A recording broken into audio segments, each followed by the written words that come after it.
Amém. Mantenha sua Bíblia aberta, amado. Segunda Epístola de Paulo aos Tessalonicenses, nós seguimos olhando para as epístolas enviadas por Paulo a esta igreja. À guisa de introdução, eu quero trazer ao seu coração uma poesia de Flor Bela Espanca, uma poetisa portuguesa. E diz assim o texto: sem remédio. Aqueles que me têm muito amor não sabem o que sinto e o que sou. Não sabem que passou um dia a dor à minha porta e nesse dia entrou. É desde então que eu sinto este pavor, este frio que anda em mim e que congelou. O que de bom me deu nosso Senhor, se eu nem sei por onde ando e por onde vou. Sinto os passos da dor, essa cadência que é já tortura infinda, que é demência, que é já vontade doida de gritar. E é sempre a mesma mágoa, o mesmo tédio, a mesma angústia funda, sem remédio, andando atrás de mim, sem me largar. Mais uma vez é aquela palavra de pastor: eu não entendi coisa alguma, mas acho que é bonito. Porque a poesia tem essas coisas. A gente não necessariamente entende, mas acha bonito. Há um certo lirismo na construção, e não é diferente neste texto de Flor Bela Espanca. Apenas para contextualizar, Flor Bela Espanca, Flor Bela Lobo era o nome dela, mas ela passou a se chamar Flor Bela Dalma da Conceição Espanca. Uma poetisa que sofreu e nas suas palavras sempre expressava essa dor profunda, dura, perene. Ela tentou o suicídio 2 vezes. E na terceira vez, aos 36 anos, ela logrou êxito nesta missão. Nós estamos no mês chamado do Setembro Amarelo. É o mês do combate, é o mês da prevenção do suicídio. É o mês em que se deve falar de dor. E eu quero já de antemão dizer a você, meu irmão querido, seja você que está aqui, seja você que nos acompanha, se você está com uma dor profunda, se você não consegue mais dar conta, existem aqui pessoas na catedral que são ouvidos para você. Fale para alguém, você não está sozinho. Existem pastores, presbíteros, diáconos e crentes com os ouvidos atentos à sua dor. E por que o pastor está falando disso? Porque o pastor trouxe esta palavra lá da Flor Bela Espanca, que tem por título Sem Remédio. Porque é exatamente aquilo que ela via na sua própria existência. Ela descreve que a dor era tanta que ela perdeu a sanidade. Nesses momentos de ápice da dor, ela perdeu a identidade, ela não sabia quem era, não sabia onde estava. Eu não sei se você já sentiu uma dor assim. É uma dor enlouquecedora, é uma dor que tira a sanidade. E ela descreve essa dor, personificando esta dor, dizendo que esta dor passou por frente da casa dela, bateu a porta e entrou e nunca mais saiu.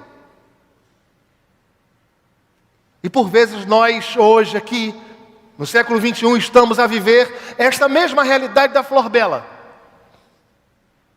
Riso nos lábios e tristeza por dentro. Normalidade no rosto e insanidade na alma. O contexto da segunda epístola aos Tessalonicenses é exatamente um contexto de geração de dor. A igreja estava sendo perseguida. Desde a primeira epístola, Paulo já menciona essa perseguição. E agora, já na segunda epístola, pouco tempo depois, a perseguição se mantém e, neste caso, estava aumentando.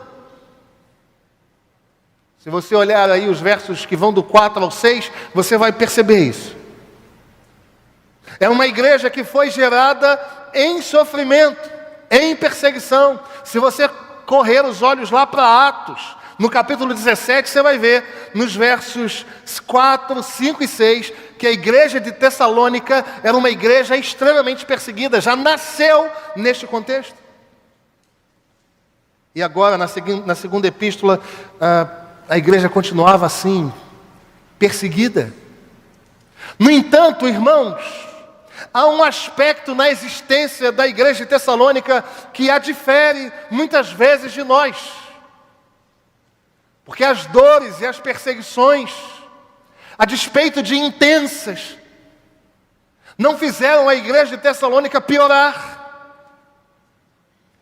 Fizeram a igreja de Tessalônica continuar vivendo e sendo alvo da graça e do amor de Deus em todas as horas. E diante deste cenário, no qual nós estamos também marcados por dores, ou alguém aqui seria capaz de levantar a sua mão e dizer: não, pastor, a minha vida é tranquila, a minha vida nunca foi marcada por dor alguma, eu não tenho nenhum tipo de preocupação na alma, eu não tenho nenhum tipo de dor que me acompanha, nenhuma ansiedade que me faz mal, eu vivo aqui tranquilo. Alguém? Levante sua mão, eu quero receber a unção da ausência de problemas. Vou te dar um abraço. E diante desta palavra, eu quero que você permaneça com a Bíblia aberta. Segunda epístola de Paulo aos Tessalonicenses, no capítulo 1. Eu quero meditar sobre a seguinte palavra: uma palavra a quem sofre. Uma palavra a quem sofre. Em primeiro lugar, a primeira palavra é: seja aperfeiçoado em dons. Paulo expõe claramente características de uma igreja sofredora, mas que, a despeito do sofrimento, não se enclausurou no sofrimento, não piorou quanto ser e quanto crente, não se amargurou. Foi uma igreja que teve a sua fé e o seu amor aumentados. Não é interessante isso, irmãos? Não é contrário ao andamento do pensamento do mundo no século 21, que de certa forma apregou uma tristeza inata em nós e que deve nos levar à depressão e a cada dia piorarmos e a sermos pessoas mais amargas, mais perversas, mais maldosas. Mas aqueles que são alvo do amor de Deus em Cristo são aperfeiçoados em dons, mesmo em meio às dores. E é interessante que nós leiamos aquilo que nos diz o verso 3. Irmãos, cumpre-nos dar sempre graças a Deus no tocante a vós outros, como é justo, pois a vossa fé cresce sobremaneira e o vosso mútuo amor de uns para com os outros vai aumentando. Eu não sei se você já parou para pensar nisto, mas enquanto eu estava pensando nesse sermão, eu falei: Senhor, o povo sofrendo, perseguido e crendo mais. Diante de uma aflição, ninguém se rebelou contra Deus. Ninguém falou: Senhor, mas eu sou pastor, eu sou presbítero, eu sou presbiteriano, eu sou dizimista, eu sei lá o quê. A fé foi sendo aperfeiçoada e crescente. A palavra grega aqui é pistis, que é acreditar para além da razão. Irmãos, nós precisamos de entender que se nós passamos dores, angústias, problemas, aflições, ainda nesse lugar é tempo de crer. Crer naquilo que Deus pode fazer. Crer naquilo que Deus pode se manifestar, na forma como Deus pode se manifestar. Essa igreja vivia problemas e era aperfeiçoada em dons. E é interessante, irmãos, que lendo e pesquisando e estudando, nós vemos que a palavra amor aqui que cresce não é um outro tipo de amor, é um amor ágape. É um amor sacrificial. A palavra grega aqui para amor crescente, no verso 3, não é um amor filéu, não é um amor de amigo, não é amor eros, apaixonado. É um amor agapau.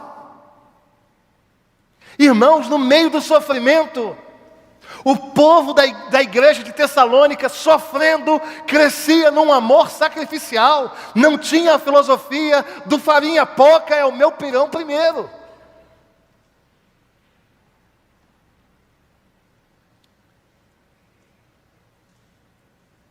Nós vivemos uma cidade de pessoas sozinhas, ladeadas por muitas pessoas. Pessoas sós, caminhando no meio da multidão, sem crer em nada, de forma solitária e adoecida. Jovens completamente sem esperança. E eles precisam ver em nós alguma coisa de diferente. Eles precisam ver em nós que num mundo em caos nós continuamos crendo no poder do Evangelho.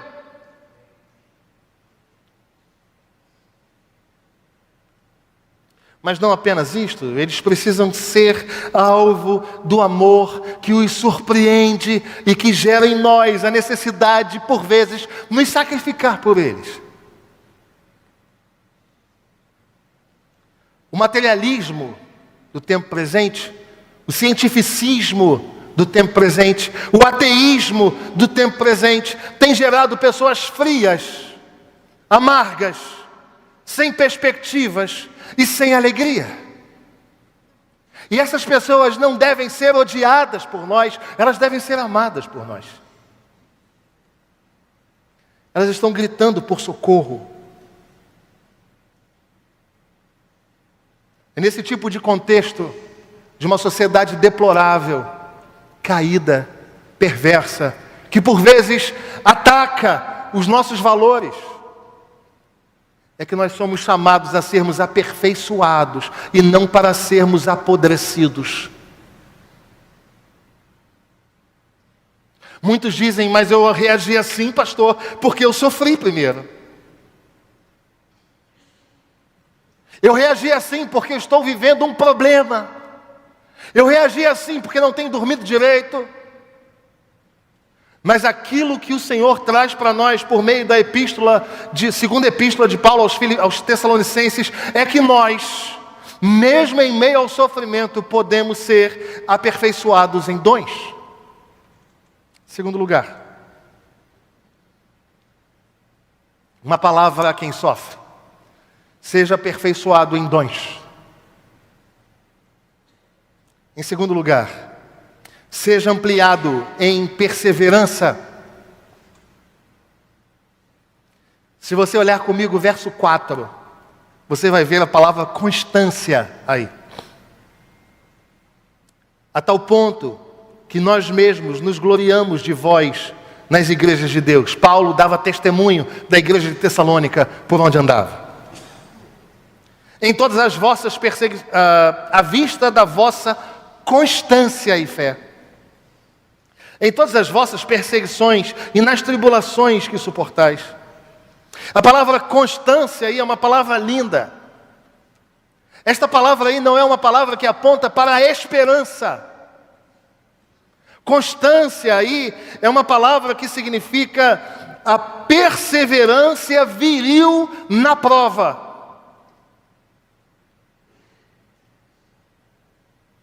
A palavra grega é upomone. Significa então que aquele que passa a provação e que é ampliado em perseverança, não é aquele que joga as chuteiras, que pendura as chuteiras. É aquele que, a despeito do sofrimento, mantém a dinâmica. Significa estabilidade, tolerância. É a característica daquele que não se desvia. A palavra grega aqui é riquíssima, irmãos. As perseguições, as tribulações marcaram a igreja de Tessalônica e marcam a nossa jornada aqui e agora. E nós não recebemos um espírito de covardia, mas de poder, de amor e de moderação. Nós somos aqueles que seguem em frente.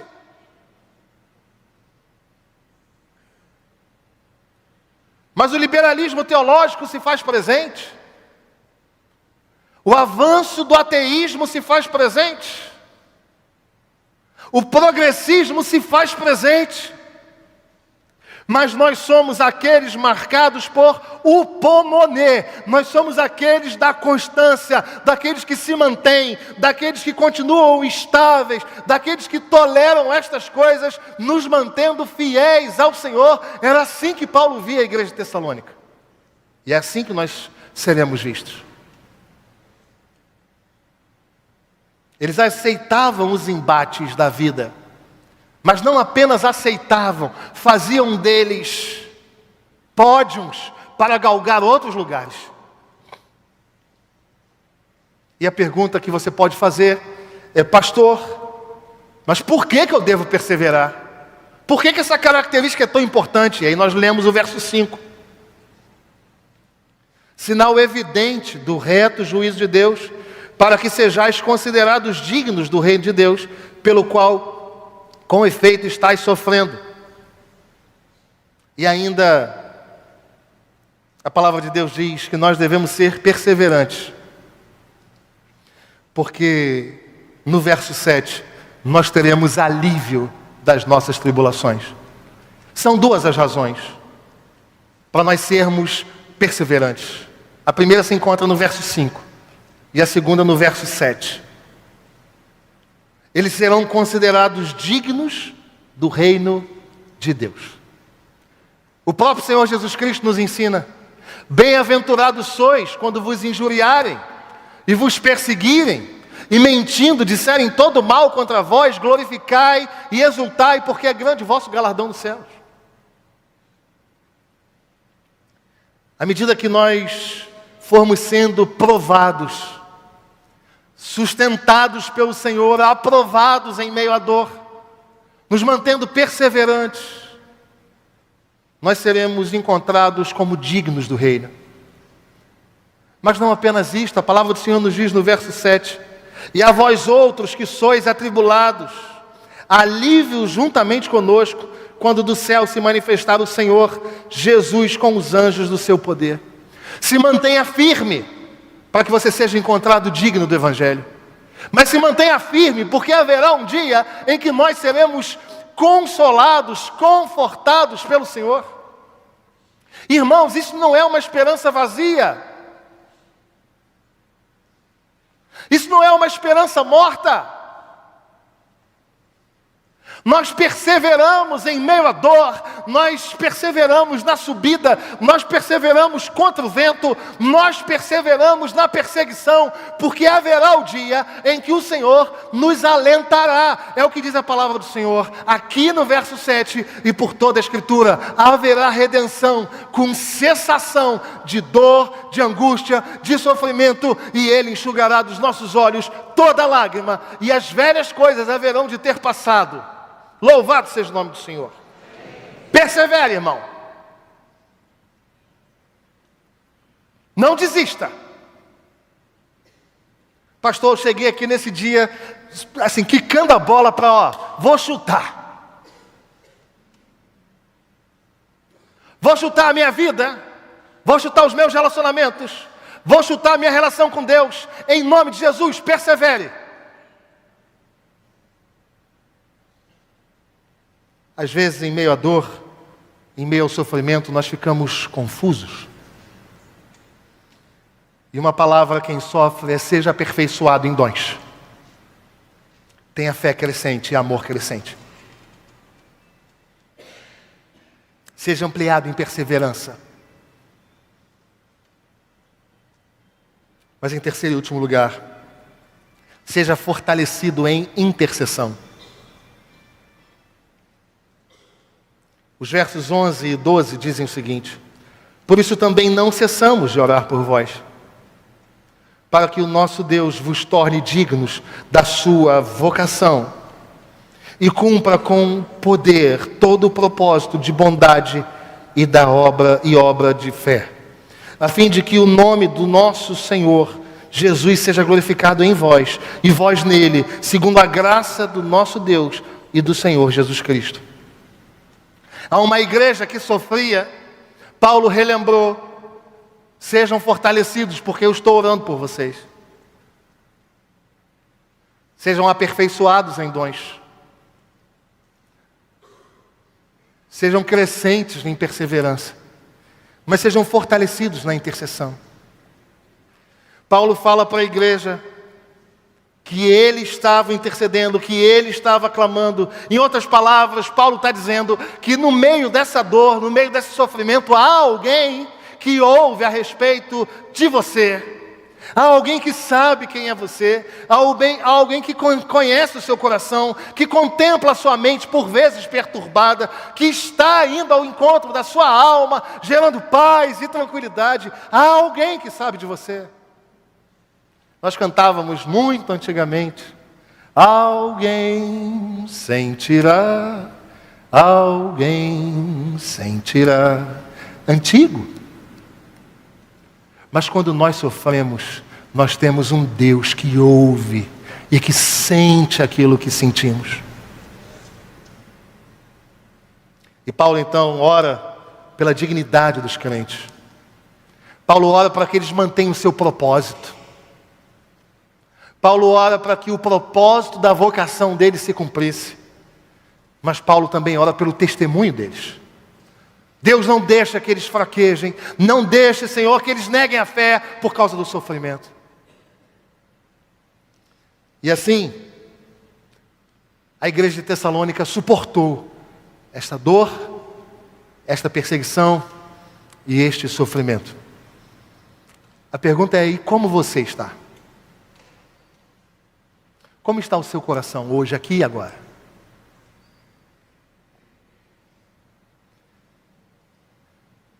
Você pode crescer em meio ao sofrimento. Você pode crer na intervenção de Deus. Aliás, o nosso Senhor Jesus Cristo nos ensinou que é possível crescer em amor em meio ao sofrimento. Ele estava na cruz e ele falou: Pai, não lhes imputes esse pecado. Perdoa, Senhor, eles não sabem o que fazem.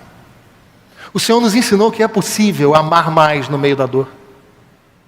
O Senhor nos ensinou que é possível crer no meio da perseguição. Persevere, siga em frente, seja constante. Não largue os princípios nos quais você está plantado. Porque haverá o dia em que Ele vai consolar você. Seja aqui, neste mundo, seja para além deste mundo, há uma palavra de conforto e de consolo. E eu quero orar com você. Porque pode ser que você esteja aqui e agora, com o seu coração moído, sem conseguir comer direito, sem conseguir dormir direito.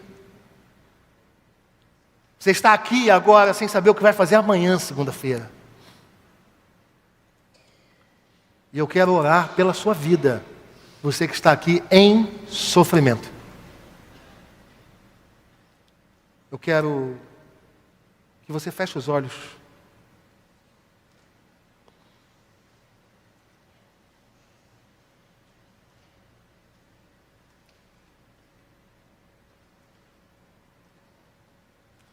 Você que talvez esteja pensando em abandonar tudo, chutar tudo, largar tudo. É possível amar mais e crer mais, mesmo no meio deste sofrimento. Clame ao Senhor para que Ele aperfeiçoe a sua vida em dons. É possível que você seja ampliado em perseverança.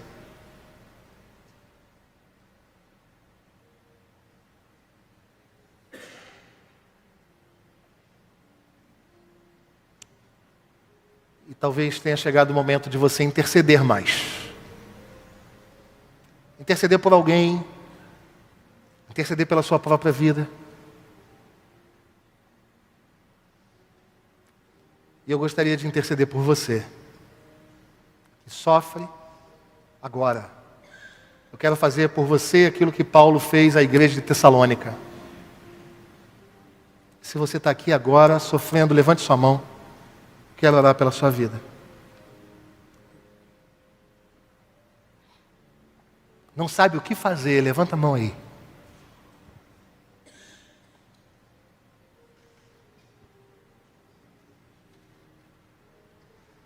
Sai do seu lugar, vem aqui.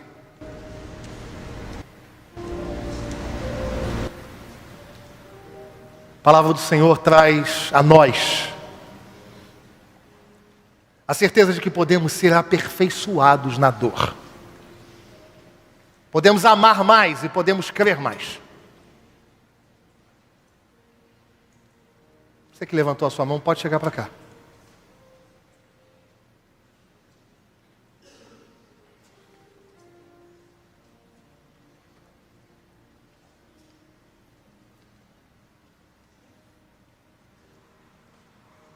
Você que está pensando em abandonar tudo, largar tudo. A palavra do Senhor nos chama a uma vida de perseverança. Persevere.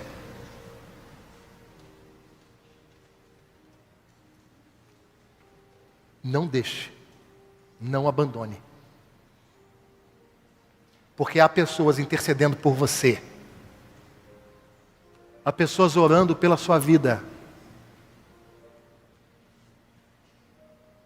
Quero pedir aos nossos irmãos presbíteros, por gentileza. Pastores, por favor. A igreja vai se colocar de pé.